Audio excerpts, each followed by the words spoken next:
Candidates are speaking about that terrorist attack in Istanbul. This is Risk and Reward. I'm Deirdre Bolton. Presidential candidates coming out with sharply contrasting reactions to the attack. Here is Donald Trump calling for the U.S. to get tough on terror. Can you imagine them sitting around the table or wherever they're eating their dinner, talking about the Americans don't do waterboarding and yet we chop off heads? They probably think we're weak, we're stupid, we don't know what we're doing, we have no leadership. You know, you have to fight fire with fire.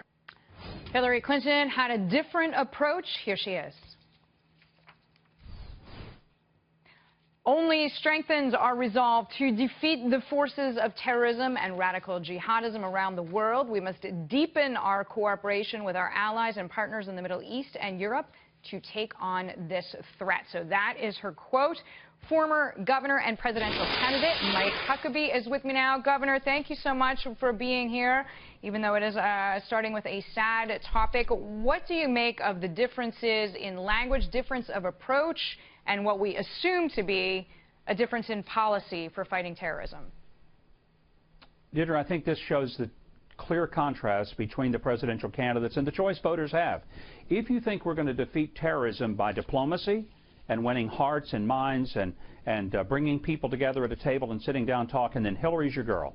But if you honestly believe that these are savages that understand only one thing, and that is brute force, then you better vote for Donald Trump, because that's the only way we're going to be able to defeat these animals that do the most horrendous and horrible things to innocent human beings and in cold blood murder people for the sport of it. So, Governor, you had responsibility, of course, for an entire state. You were willing to take responsibility for the country. If you could offer one piece of advice to the next president on how to protect us, particularly these soft targets, what would you say? I would say declare war on ISIS. Make it uncomfortable to them to stick their heads out and breathe. Make sure that every resource and asset we have is turned against them. Fly sorties, use drones, put ground troops, make an international coalition. Make it very clear that the most dangerous place in the world is standing next to a member of ISIS or somebody who thinks they want to be. That's what I would begin with. That is a great point, Governor. That is to say, it's not just ISIS, it's anyone who is affiliated with, sympathizes with, expresses, I don't know, any kind of solidarity with their motives. Well, it's got to include all of the social media platforms that they use to recruit and communicate with either potential members of ISIS or their members. There's no reason that ISIS should have any access to Twitter, Facebook, Instagram. There's just no way that they should be able to carry out their messages on the very same social media platform that I look at pictures of my grandkids. There's just, that's unthinkable to me. So, Governor, does it reassure you at all? Do you feel like it's a step in the right direction? U.S. border control is now, as of this week, beginning to go through the social media profiles of people coming into this country. I think that's a good start. You know, for a long time we've had the debates over metadata and the phone calls.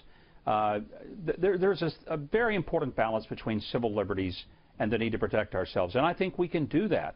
But I do feel that the approach of monitoring social media, that's in the public domain.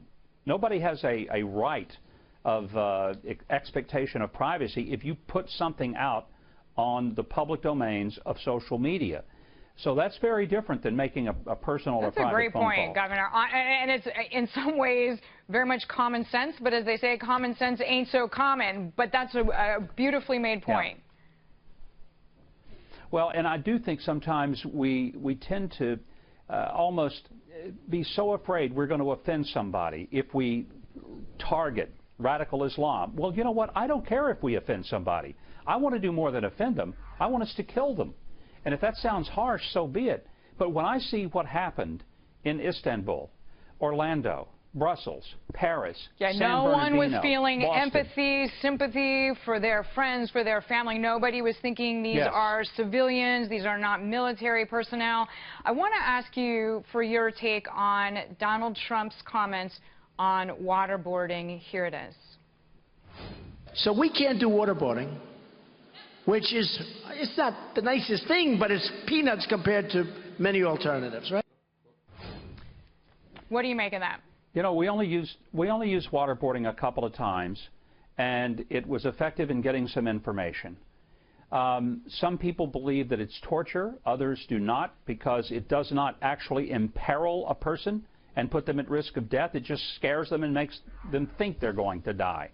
I don't know that it's torture if you scare somebody. I think it's torture if you really do put them at the very edge of death.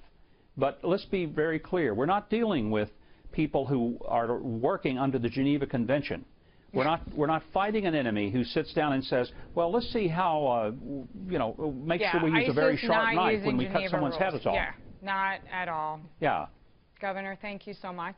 Glad to have Thank you, Deidre. Great to be with you. Let us borrow your wisdom. Governor Huckabee with me there.